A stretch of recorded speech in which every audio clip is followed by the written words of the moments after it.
You're recognized. What is the Thank you, pleasure? Mr. President. Seeking the floor.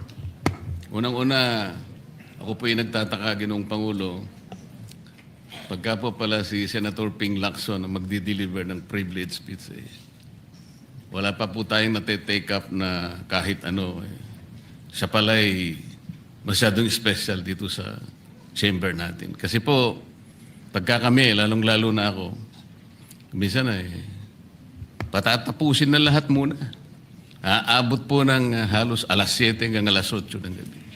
Kaya kung minsan po, pag ako nagdi-deliver ng speech, wala na si Senator Lacson. Ganun po pala siya ka-importante. Majority Leader, I think you should answer that particular Yes, Mr. President, statement.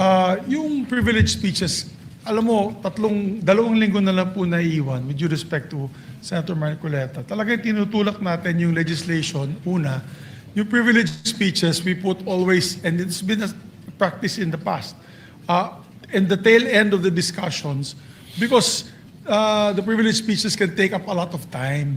Yung nangyari po kasi kahapon, sa speech ni Senator Marcoleta, with due respect to the two sides, binanggit po niya yung pangalan ni Senator Lacson. So it is obvious that Senator Lacson would like to respond. So usually when it is personal and collective privilege, especially when they're trying to defend themselves, kasi gusto mong i-defend depensa ng sarili mo, binibigyan po natin ng pagkakataon. Ang senador na tumayo at any given point in time. Kaya kung sinabi din po sa akin ni Senator Marcoleta kahapon na ito po ay personal and collective dahil galit ako kay Senator Lacson, ginawa kong agad-agad. Pero hindi po niya kwento sa akin ano yung purpose ng kanyang speech. Kaya nung ninapitan niya po ako first speech, binabigyan po natin Senator Tulfo muna, pagkatapos si Senator Tulfo, Senator Marcoleta naman po. Pero yung laman po ng speech ni Senator Marcoleta ay binabanatan isang membro ng Senado. Obviously, that member of the Senate will stand and defend themselves. We have to give them priority. It goes for any member of the Senate, Mr. President. We will give the privilege to any member of the Senate.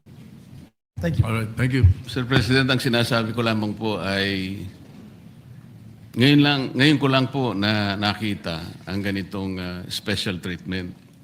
Hindi ko naman sinasabi, Mr. President, na lahat ay ganito. Kasi po yung kauna-una, yung una pa po bago ito, Mr. President, naalala ko, tinapos muna lahat po ng bisita, pati po yung mga galing sa Southeast Asian Games. At kahuli-hulian nga po, inabot po ako ng alas 8 ng gabi.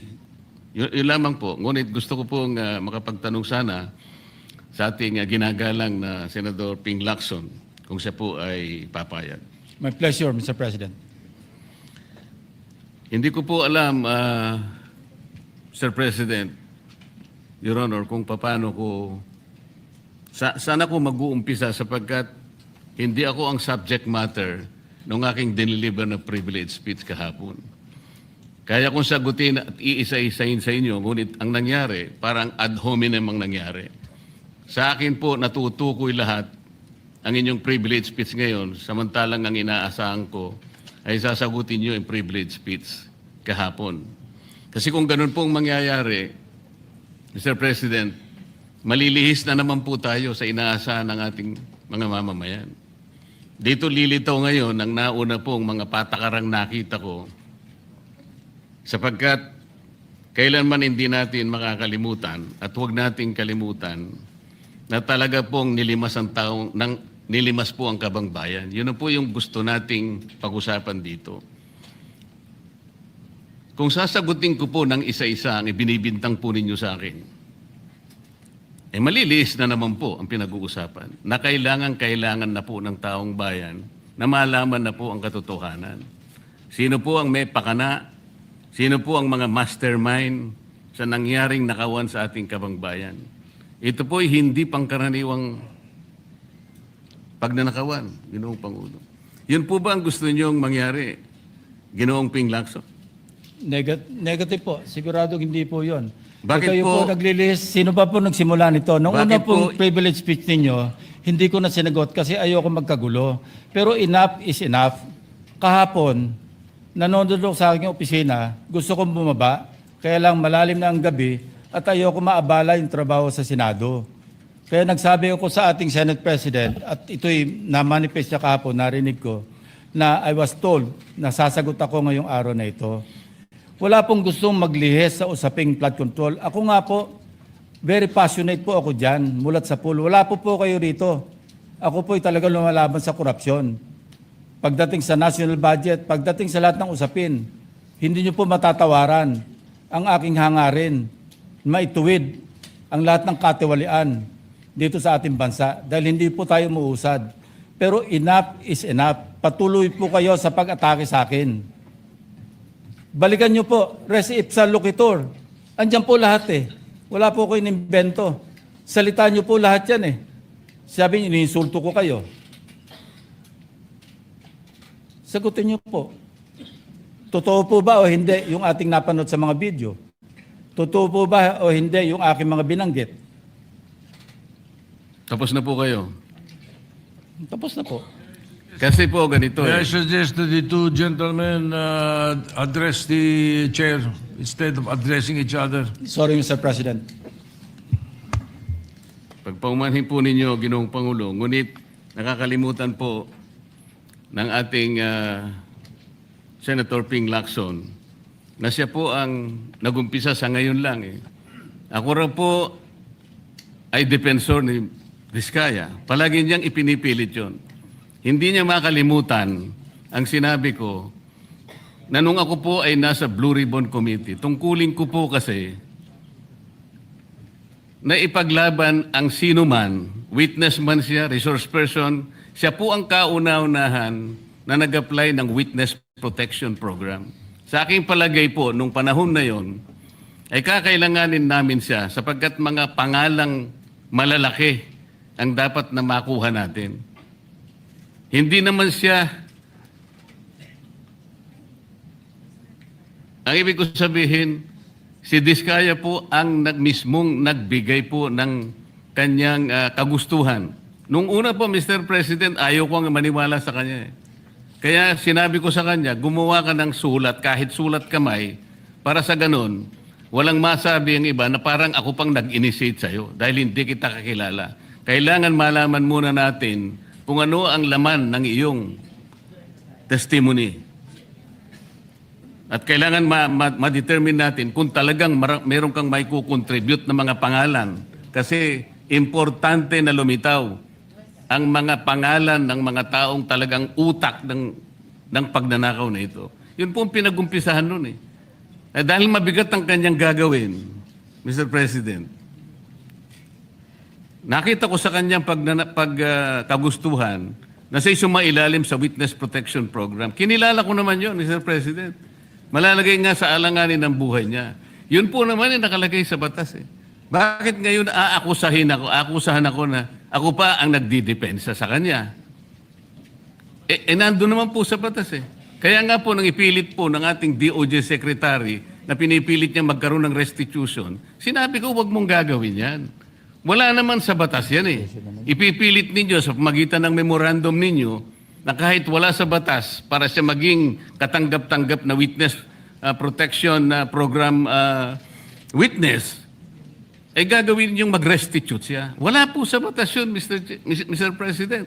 Yun po yung nilalaban ko. Kung napagkamalan niya na dinidepensahan ko, hindi po pwede yung ganon, Mr. President. So ngayon, hanggang ngayon, pati ba naman ng asawa ko na independent director, kakalantariin pa rito. Saan ba natin pag-uumpisa ng pag-uusap na ito? Pagkatapos, ipipilit na naman ninyo yung Kalayaan Island Group. Ano po ba patakaran dito, Mr. President? Ginoong Lacson? Kailangan bang samot-samot ang gagawin mo para sa isang privilege speech? Kayo po'y matagal na sa Senado. Alam ko po, kabisado nyo yung patakaran dito. Ang isang privilege speech na katutok lang sa isang subject matter. Pero kung gagawin po ninyong samot-samot ito, at pagkatapos ay mag-uumpisa kayo na para bang ang nilalaman ng privilege speech ninyo eh puro ad hominem. Wala po tayong matatapos dito. Ang hangarin po natin dito ay yung subject matter na pinipilit natin sapagkat ito po ang inihintay ng taong bayan. Kung sasagutin ko po ng isa-isa at ang iba po'y sinagot ko na, ay lalayo po tayo. Ang akin pong tinatanong sa aking privilege speech kahapon, ay bakit parang hindi ninyo pinagbigyan ang ibang mga tao na napakarami nilang dapat sabihin para sa ganun malaman natin ang katotohanan. Kayo po ang nagsabi, Senator Lacson, Mr. President, napupuntahan natin lahat ng lugar na kung saan ang ebidensya. Hindi po ba kayo po'y nagpahayag noon dito sa plenaryo, Mr. President, Senator Lacson, na sinabi nyo na ang presidente ay name drop ni Yusek Bersamin. Hindi ko man lang po nakita yung kanyang katauhan na ipinatawag nyo dito. Samantalang napakalaki ng dapat niyang ipaliwanag sapagkat kayo po ang nagsabi sa pamamagitan ng pagtitiwala ninyo sa ibinigay na testimony ni Yusek Bernardo na niname drop niya ang presidente. 100 billion pesos po pinag-uusapan dito na kung saan ang porsyentong tinanggap nila sang-ayon din sa inyong pagpapahayag ay 8 billion pesos. Nagtataka po kami, ang taong bayan, hindi nyo man lang pinatawag si Yusek Bersamin. Nagtataka din po ako. Alam po ninyo ito. Nakiusap. Nagpresenta si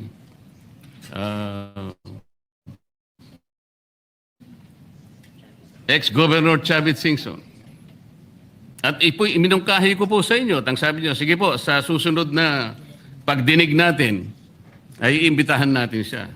Sapagkat marami raw siyang gustong ibahagi sa ating pagdinig tungkol sa mga project sa Ilocos. Ngunit hindi po niyo tinawag. Yun po yung pinagtataka. Ito po yung gusto ko sanang sagutin ninyo. Sa akin po, wala nang kwenta kahit na ako'y patutsadahan ninyo na ganito ako, ganito kami, ganyan. Hindi na po mahalaga sa akin yun eh. Ang mahalaga po, Mr. President, ang taong bayan ngayon na naghihintay ng kasagutan sa maraming katanungan nila kung magagawa pa natin na buklatin lahat ang dapat buklatin. Kilalanin kung sino dapat kilalanin. Ang gusto ko pa po sana, Mr. President, sana sagutin po ninyo, Senator Lacson. May I respond, Mr. President? May I respond, Mr. President? Yes, please, go ahead. Mr. President, Your Honor, have you read the partial committee report? Ganito po ang nangyari, Mr. No, have President. you read the partial committee report? That is my question, Mr. President. Binasa ko po, ngunit hindi ko po magawan ng paraan kung paano ko po itatrato. Kasi kahit na po ganun ang nangyari, tiningnan ko po eh. Kaya lang, sabi ko sa mga staff ko, nung mag-meeting kami, bakit ka ako wala man lang pirma ito? Ito po italiwas po sa inyong ipinahayag kahapon. Sinabi nyo rito, If I may be natanggap allowed, ko. Mr. President. Patapusin niyo muna ako para may paliwanag ko kung bakit hindi man lang ako sumagot sa inyo dito sa ibinigay niyong material na ito. Kasi sinabi po ninyo, for one, I have it on record that his office already received a copy of the BRC Partial Committee report as early as February 11, both hard and soft copies, but he has not signed it, even with I dissent remark. It follows that as chairman, I was first to sign before routing the same contrary to his claim that I did not. Kahapon lang po namin nakita ito, Mr. President. Pero hawak ko po dito yung ipinrint naming kopya na nakuha lang namin sa isang link sa PDF document. Kami lang po nagprint nun. Wala pong pirma. Mr. President, we assume that it came from the office of Senator Lacson or probably from the Blue Ribbon Committee. I would not assume otherwise. So sabi ko, kung walang pirma ito, wala man lang covering letter, ano bang gagawin namin dito? Gagawin ba nating banderitas ito?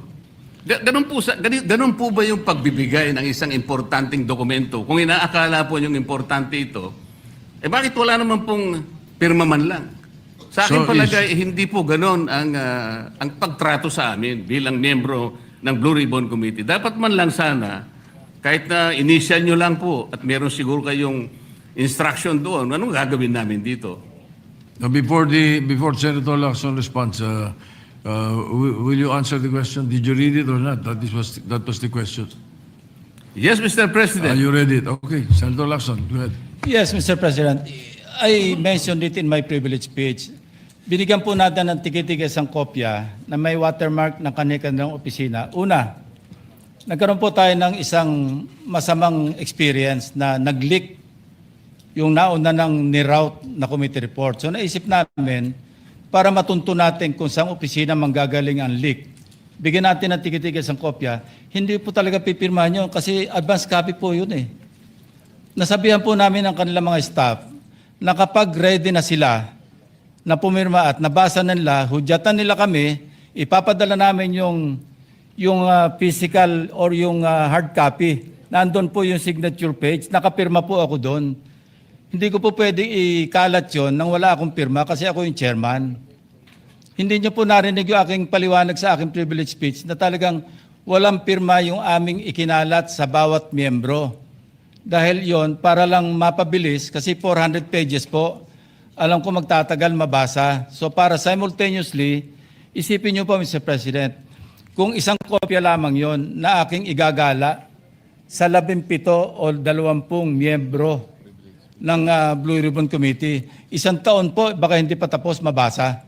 So gumawa kami ng nag-devise po kami ng isang pamamaraan para simultaneously, sabay-sabay nila mabasa with the advice to their staff na kapag nabasa na at ready ng pumirma, sabihan kami, dadali namin yung kopya na mayroong signature page at sa kanila pipirmahan. Katunayan kahapon po si Senator Bam Aquino.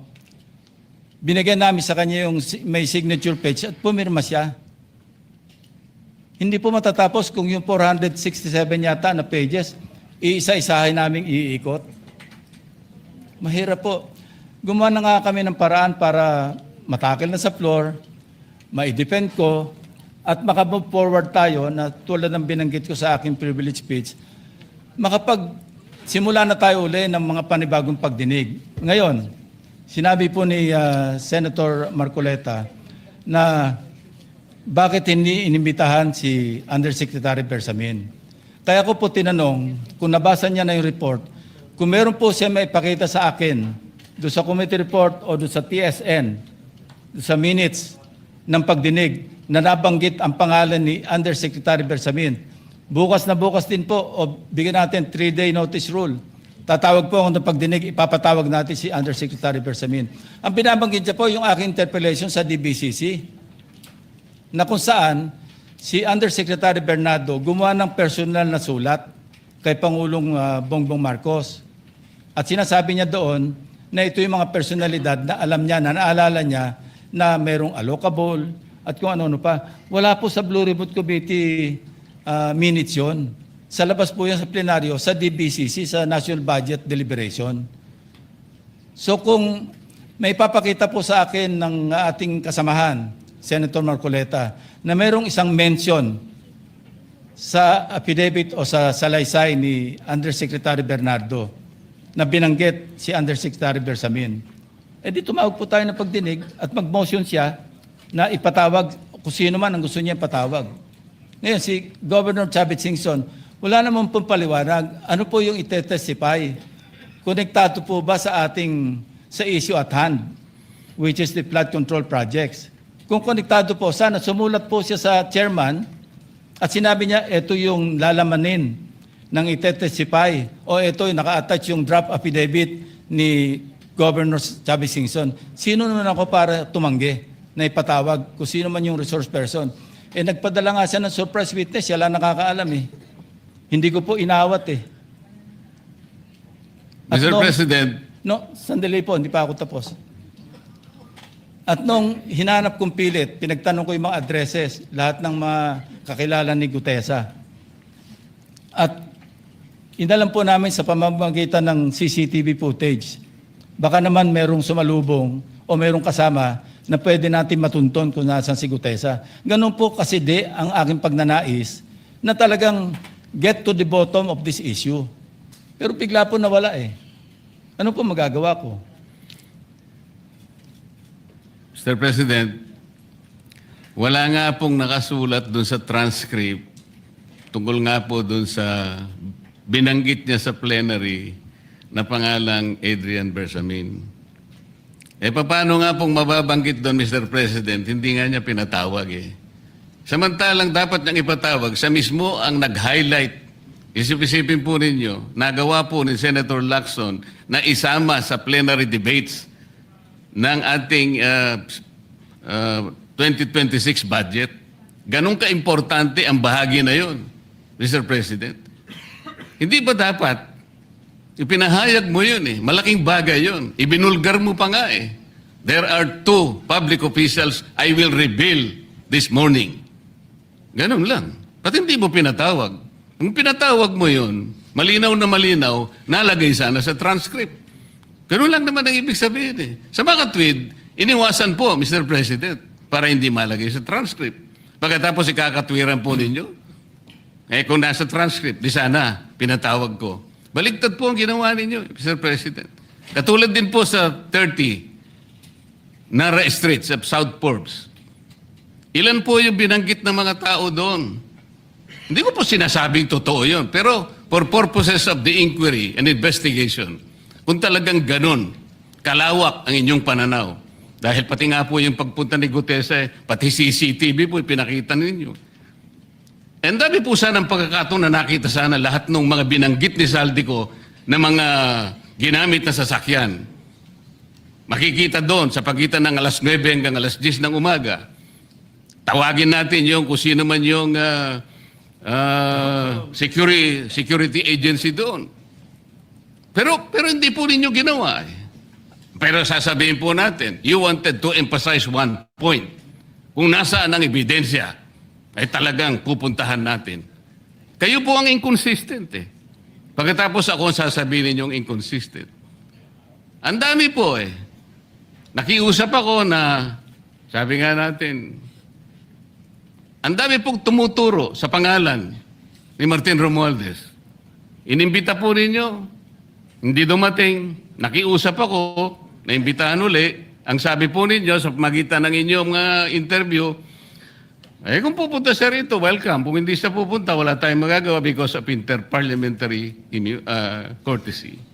Mr. President, hindi po karaniwang pagnanakaw ang nangyari sa kasaysayan ng ating bansa. Hindi po ba ninyo naiisip, mismong kabang bayan ang tumagilid, pagkatapos magtatago kayo sa prinsipyo o doktrina ng interparliamentary courtesy? Kung ako po ang chairman ng Blue Ribbon Committee, Mr. Chair, Mr. President, hindi ko po igagalang interparliamentary immunity sapagkat ang pinag-uusapan dito ay interes ng mamamayan. Huwag po tayong magtago kung saan-saan. Sinabi po ninyo, Mr. President, Senator Lacson, yung Apostille Convention. Hindi ba pinahayag po ninyo sa isang pag-i-interview ninyo na kung si Saldico lamang ay makakuha ng isang subscribe statement, kahit sa Zoom lang, ipatatawag namin siya. Bakit hindi po ganun ang ginawa ninyo? Pwede naman siyang mag-Zoom pagkatapos na magkaroon ng apostilled sworn statement. Bakit hindi po ninyo ginawa? Meron naman pong Zoom eh. Natatakot yung tao. Nanganganib ang kanyang buhay. At palagay ko naman, nanganganib nga talaga. Iintay pa po ninyo na humarap sa inyo? Pwede naman ang Zoom eh. Kung talagang gusto nyong tuntunin ang lahat ng mga ebidensya na dapat nating puntahan. Ito po yung pinupunto ng aking privilege speech kahapon eh. Hindi ko nga po alam na kapag ako po ang magdi-deliver ng privilege speech, Mr. President, palagi po kayong nawawala. Kasi nga, nasa bandang huli na po ako eh. Pero kung talagang gusto nyo lamang, alam nyo naman, nasa agenda po natin kung sino po ang tatayo para mag-deliver ng privilege speech eh. Ayoko pong isipin na sinasadya ninyo. Ngunit narinig naman po ninyo eh. Mr. President, pagkatapos isasama yung Kalayaan Island Group, ano po ba talagang pinag-uusapan natin dito? Yung kapakanan ng bayan, pinipilit po nyong pinagtatanggol ko ang China. Sa March 12 po, Mr. President, Senator Lacson, sana po may panahon kayo sapagkat ipinatawag ko sa magitan ng isang resolution at ito po ay alam na ni Senator Erwin. Pinatawag ko po ang NAMRIA, pinatawag ko po ang Philippine Coast Guard, Philippine Navy, ang DFA, Pinatawag ko rin po si Justice Carpio at saka yung professor sa UP. At kung sino man po ang interesado, pero once and for all, malaman po natin dito kung sino ang sinungaling, kung sino ang makatsina, kung sino ang naggagaling-galingan at nagpapanggap na expert in international law. Sana po, Senator Lacson, nandun po kayo. Mr. President, may we hear from the chairman of the Foreign Relations Committee because his name was mentioned. May I just confirm if indeed he will call for a hearing and invite those people mentioned, Mr. President? With due respect. Well, as requested, if you would like to respond, Senator Erwin Tulfo. Thank you, Mr. Chair.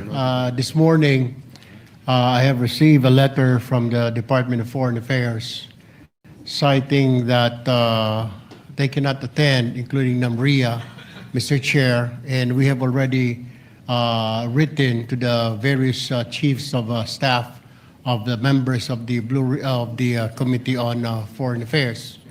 They cited, including NAMRIA, that they cannot attend because of the fact that it is a matter of national security, Mr. President. And I also have a copy that will be sent to your office, Mr. President. The reason given by NAMRIA, the Armed Forces of the Philippines, and the Department of Foreign Affairs, Mr. President. In other words, Mr. President, the gentleman from Pampanga and Tarlac is confirming something that is not confirmed. Mr. President, that is too much of a statement. Kausap ko pa lamang ang chairman at kaming dalawa po nagkakausap at niremind pa nga ako yung mga nakarang araw na March 12, okay ka na. So, ang sabi ko sa kanya, ito po ang dapat nating maimbitahan. Bakit naman po nagkaroon ng issue sa national security ang pagdinig tungkol sa usapin sa West Philippine Sea? Mr. President? Ito na naman po ba ay patakaran para ilihis na naman? Hindi po pag-uusapan dito kung ano-ano mang klaseng teritoryo pag-uusapan dito. Ang pag-uusapan lang natin ay yung masigalot na pinalalaki nila at hindi nila maintindihan na walang kamatayang West Philippine Sea. Nakalagay po kasi sa Administrative Order number 29 dated 2012, Mr. President.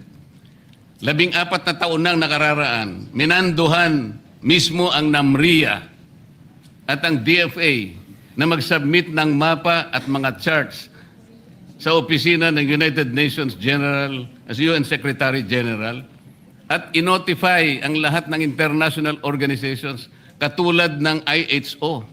Ano po bang ibig sabihin nun, Mr. President? Alam po ba ito ni Senator Lacson, yung Administrative Order number 29? This is something between the chairman of the Foreign Relations Committee and the gentleman from Tarlac and Pampanga, Mr. President. Hindi po, tinatanong ko po kayo. No, kasi, I don't know Administrative Order number 29. Oh, Mr. hindi President. po ninyo alam, sasabihin ko sa inyo. I don't Ulitin need to ko. know, Mr. President. I'm not interested. Hindi po kayo interesado sa isang bagay na napaka-importante sa ating bansa? Hanggang ngayon, hindi ma-drawing ang West Philippine Sea. Hindi kayo interesado? Hindi po ko rin interesado sa sinasabi ninyo.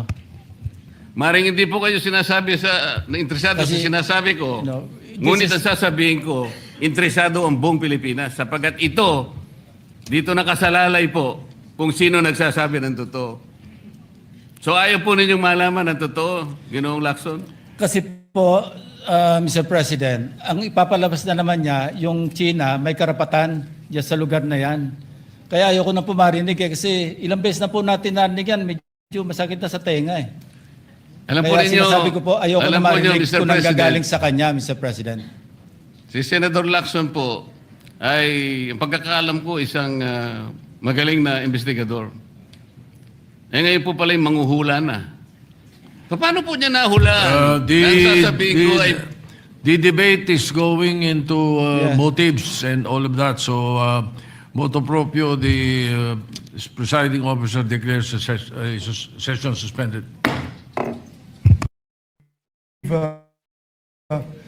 We paused for a while, took a break, and I now would like to recognize Senator Marcoleta for his Well- closing statements if the good gentleman from Cavite will allow. Well, if the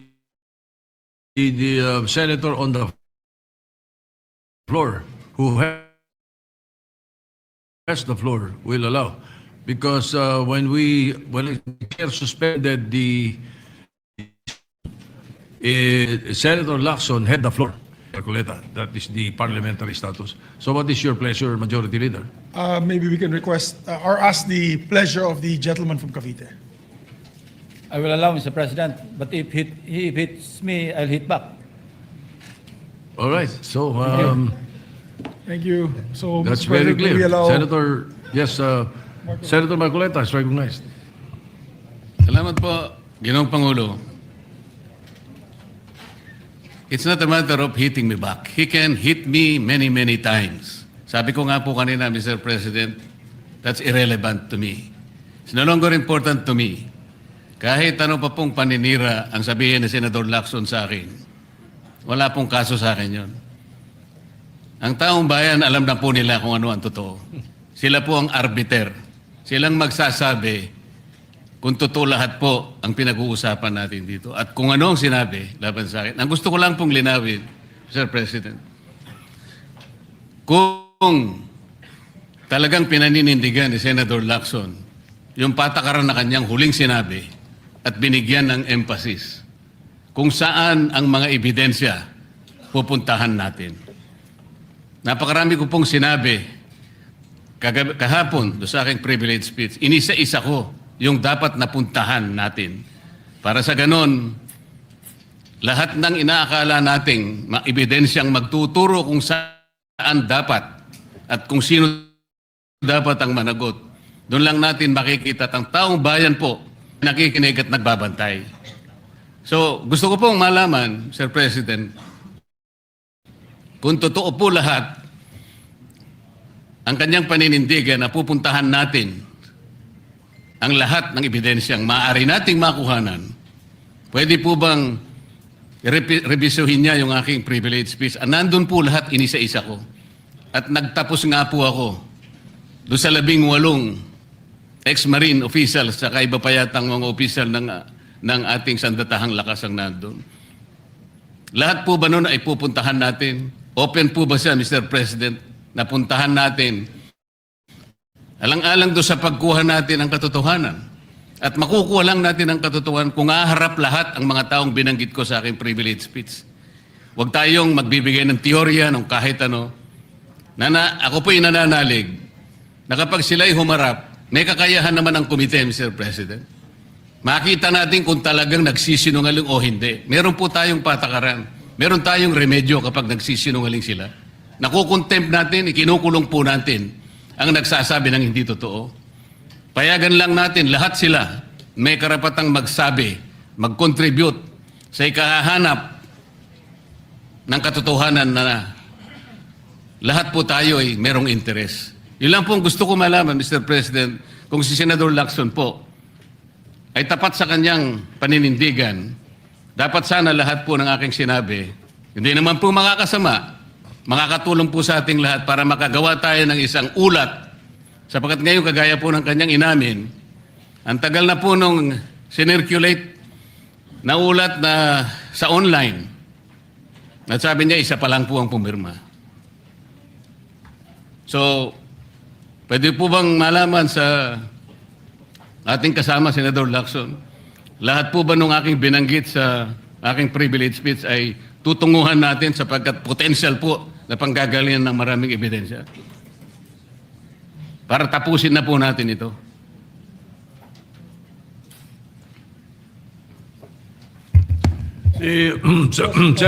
Senator Lacson sat down. He no longer has the No, floor. Mr. President. Senator, the Majority Leader. Yes, para wala na daw gulo, di pang lalaking gulo. Binulungan ako ni Senator Lacson. Yes daw. Kailan po kaya, Mr. President, mag-uumpisa? Ay, hindi ko na po alam yun. Kasi po, kung yes, bitin na naman po, Mr. President. Ayoko pong mabitin ng taong bayan, Mr. President. Kaya gusto ko pong malaman, kailan, anong oras, tuloy-tuloy po ba para sa ganon? Ay mapayapa naman ang kalooban ng ating mga kababayan. Mr. President, may I respond? Yes, Senator Lacson. Isa lang po ang pakiusap ko, baka pwedeng pirmahan niyo muna yung partial committee report. Seryoso po ba kayo? I'm serious, Mr. President. So we can get over it, no? Because that is a partial. And move forward. Yes, that's a Partial, and then you can move forward to the next one. That is But, correct, Mr. President. Paano ko po Yes, but, pipirmahan ang again, isang partial report, Mr. President? Ang gusto ko makumpleto muna, kaya nga po ako'y nakikiusap, puntahan po natin ang mga potential areas of evidence. Kung payag naman po kayo, umuuna kayo, tinatanong ko lang ngayon, meron na po ba tayong schedule? Sana mo po, kahit weekly lang, Mr. President, tapusin na po natin ito. I believe that the Committee on Rules should tackle that particular question because today I found out that those members, those so-called ex-military soldiers that you're mentioning and the people behind it, some members of Congress filed a case of cyber libel on them. And therefore, I think the Committee on Rules should check first whether we can call a hearing on that particular issue kung ganong merong kaso at meron ongoing case. Yun ang So Pangulo. I suggest that your question and the privilege speech and the ensuing debates thereafter be referred to the Committee on Rules. I would like to entertain a motion to that effect, Mr. Majority Leader. I don't think we can answer the question of Senator Marcoleta now because of that particular issue. Yes, Mr. President. Dahil po ba, Mr. President, merong nagsampa ng demanda doon sa mga taong inakala nating makakatulong sa atin? Magiging sagwil na yon para hindi natin sila tawagin. So, ibig sabihin pwede palang i-demanda na lang at ang gustong magkukusa na pumunta rito, tapos na tayo. I cannot answer your question. That's the reason I'm saying that we should ask the Committee on Rules to rule on that. You can be right, you can be wrong. But I do not want to answer you and tell you that you are right and that we can do that. It's Kaya nga better po. that we have the Committee on Rules decide. You are a member of the Rules Committee. Why don't you take it up? That is the best thing to do. And not belabor the issue. Majority Leader. Mr. President, I'm not belaboring the issue kasi po sumagot na si Senator Lacson. May pagpayag na po. So wala na pong problema doon. Ang pinag-uusapan na lang para malinawan, schedule na lang po hinihingi ko. Yes, he has not given the schedule yet. And he might even think of checking with the Rules Committee first on whether we can do that right away or not. Salamat po, Ginoong Pangulo. Majority Leader. Thank you, Mr. President. The